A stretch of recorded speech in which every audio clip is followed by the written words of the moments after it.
As a new generation of eco-terrorists blight our lives and threaten to bring the country to a standstill, it is worth remembering that most of their claims are parroted almost daily by much of the media and our elected officials as well. What we're asking for is what all the scientists are asking for, what the United Nations are asking for. And the International Energy Agency have said we cannot drill any more oil and gas out the ground. Because we seem to be hurtling off a cliff edge of climate devastation. Our journalists and politicians solemnly tell us that they support the aims of groups like Just Stop Oil and Extinction Rebellion, whilst weakly condemning their methods, such as the gravity of the climate crisis that befalls us. The climate catastrophe is the biggest threat facing humanity. But are those claims really true? If anybody bothers to actually scrutinise these wild statements, you find more often than not that they are simply rubbish. So, get ready as we break down the top 5 climate lies. Number 1. Wind power is 9 times cheaper than gas.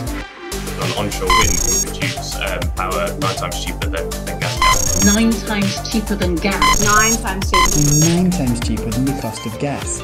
In the wake of the recent explosion of the price of natural gas, politicians and campaigners have repeatedly claimed that wind power is 9 times cheaper than power produced from gas plants. But where did this idea and claim come from? Initially, their claim was made in an article that appeared on the green billionaire-funded eco-propaganda blog, The Carbon Brief, comparing wholesale electricity prices with strike prices offered by wind power developers. The graph looks like he's got gas prices banged to rights, but let's look a little closer. For a start, the author Simon Evans didn't even bother to change the graph's units from euros to pounds, so he's 15% off right there. Then, he took an abnormally high peak of gas prices above the cost of natural gas from a historic low in 2020, which had peaked for the following reasons. Long-term green policy throughout the EU and UK prohibiting or restricting natural gas exploration and extraction, including fracking. And I'm very proud that you're looking at the person basically stop the fracking industry in this country. Lockdowns have caused gas production to be ramped down. 3, the rising costs of capital for hydrocarbon energy projects caused by, among other things, divestment and ESG. Our favourite thing in the world. Campaigns aimed at financial institutions and investors, causing a collapse in investment over the 2010s. When lockdown ended, this made it difficult to increase production. 4. EU and NATO member states sanctions against Russia, which were disastrous, as their green agenda made EU states dependent on Russian energy exports. We interrupt this programme for a message from the President. Germany will become totally dependent on Russian energy if it does not immediately change course. Here in the Western Hemisphere, we are committed to maintaining our independence from the encroachment of expansionist foreign powers. Germany is facing rocketing energy prices and needs to cut its dependence on Russian gas fast. And then we also see industry shutting down production given these sky-high energy prices. The Carbon Brief's own funders and its sibling organisations were instrumental in creating some of those problems which caused natural gas prices to spike far above their historical averages. They lobbied hard for policies to close coal and gas production and generation in Europe and the UK, whilst proudly boasting of their successes. The true potential cost of gas is much lower in a scenario in which more exploration and extraction have been permitted. Fracking, for example, rather than banned. Yet those gas prices at least have the quality of being real, and such charts do show what traders were buying and selling gas for on the European markets, even if for only a few days. However, the strike prices he cited for wind, offered by wind farm developers, have never been achieved. Offshore wind farm operators have offered extremely low strike prices for power since 2017, driving claims that the costs of the technology were falling. The first of these wind farms were due to start selling power to the grid this year, but rather than committing to the prices they had seemingly agreed to, they simply sold power at the market price, same price as gas. The Department for Business, Energy and Industrial Strategy meekly complained, accusing the wind farm operators of not acting fairly. In reality, onshore wind is more than twice the long-term cost of gas-fired power, and the cost is going up. Offshore, between 3 and 4 times as expensive as gas. In short, the claim that wind is 9 times cheaper than gas is nothing more than a ridiculous and despicable lie. Climate lie number 2. Island countries are sinking into the sea. The Maldives is the lowest lying country in the world, and the threat from rising seas is imminent. Low-lying island states have become a major symbol of the urgency of global climate talks. In 2009, Mohammed Nasheed, president of the Maldives, held an underwater cabinet meeting as a stunt to highlight what he believed was the perilous situation his country faced ahead of that year's COP meeting in Copenhagen. But is any of this true? The evidence, and we all know how much doomsday cultists hate evidence, gets in the way of ideology, is far less robust than activists claim. A 2021 study of satellite images and a survey of the scientific evidence found that in fact the Maldives and other island states had increased in area in recent decades. Whoops. Despite the constant refrain that the islands will crumble and sink into the sea, no published evidence exists of pervasive erosion at a global scale.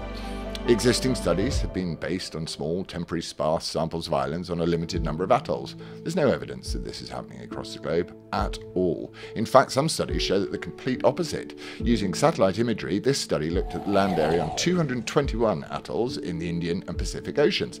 Between 2000 and 2017, the total land area on these atolls has increased by 61 square kilometres. Yippee! Mostly through land reclamation. Just 2 of the island states studied showed a loss of area. Since 2000, the Maldives have added 37.5 kilometres squared of land area. I don't even know how much that is, but I'm no mathematician. But I know it's more. A slightly earlier study suggested that due to the nature of the way that they are formed, many islands of this kind may not be vulnerable to sea level rise at all, claiming assumptions about refiling futures under sea level rise may thus be inappropriate. Ooh, inconvenient. Only climate activists would look at the islands getting bigger and tell you they're getting smaller. And in any case, the only thing underwater in the Maldives are the new luxury hotels and restaurants. And despite their sub-aqua theatrics 13 years ago, the Maldivian government can't be too concerned about the climate crisis when they've just added 5 brand new airports and are planning to develop 6 more. Climate lie number 3.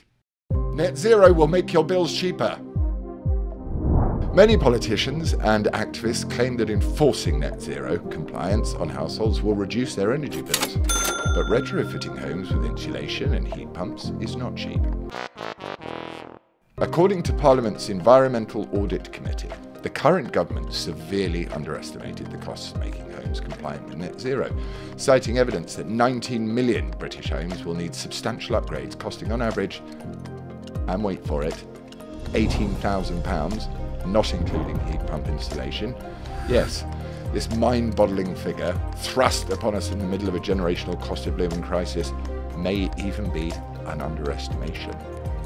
In a policy experiment run by Kirklees Council, 8 council houses were retrofitted to make them net zero compliant. According to the local authority, initial results have shown a reduction in carbon emissions by 50 to 75%, saving tenants between £190 and £350 a year on their energy bills. This experiment has been highlighted by the Labour Party in their new policy agenda. Sir Keith Starmer massively inflated the savings, claiming Huddersfield refits had saved residents over £1,000 on their winter fuel bill. But neither Kia or Kirklees Council had explained how much this retrofitting cost. That was only revealed after an investigation by the Daily Mail newspaper. Retrofitting each house cost a paltry £60,000. An average saving of £250 a year, it would only take 240 years to break even. And retrofitting all of the UK's 1.6 million council houses would cost £96 billion. Net zero is not going to save you money. Climate lie number 4. Storms are getting more frequent and more intense.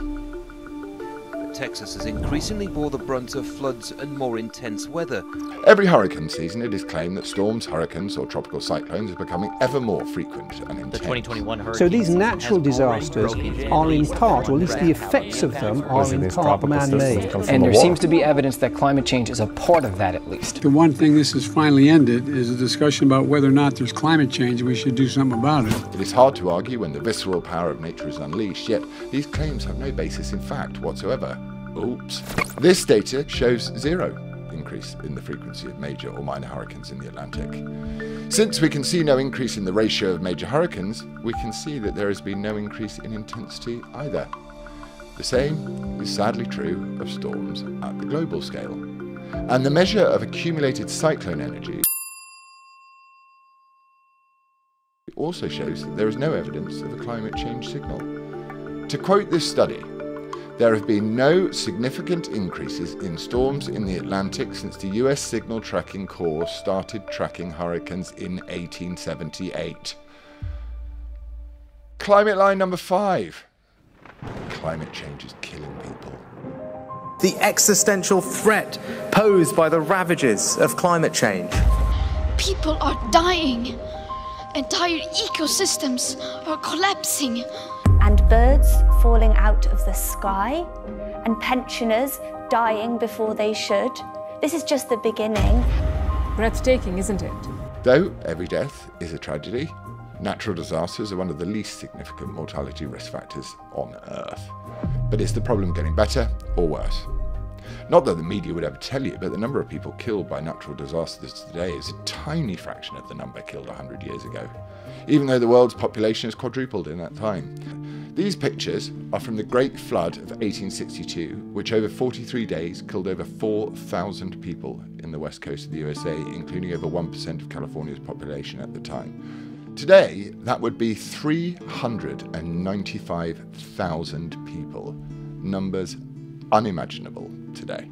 This lie is perhaps the most insidious of all, as it is industrial civilization made possible by cheap and abundant energy that protects us from natural disasters. Climate protesters and doomsday cultists would rather see all of that progress end. Therefore, more people would die. And as successive governments cave into their demands, making energy more expensive, denying developing countries the ability to experience the fruits of progress, the activists are emboldened. And a bleak, desolate future becomes all the more likely. The mainstream media steadfastly refuse to report these climate lies. Instead, they climb into bed with their old chums in the government, hell-bent on scaring us half to death. One day renewables will catch up with demand and we'll all live in a cleaner and healthier planet. But in the meantime, let's get fracking, let's be energy self-sufficient, let's be optimistic, hopeful, and build a more prosperous and fertile future for our children. Thank you.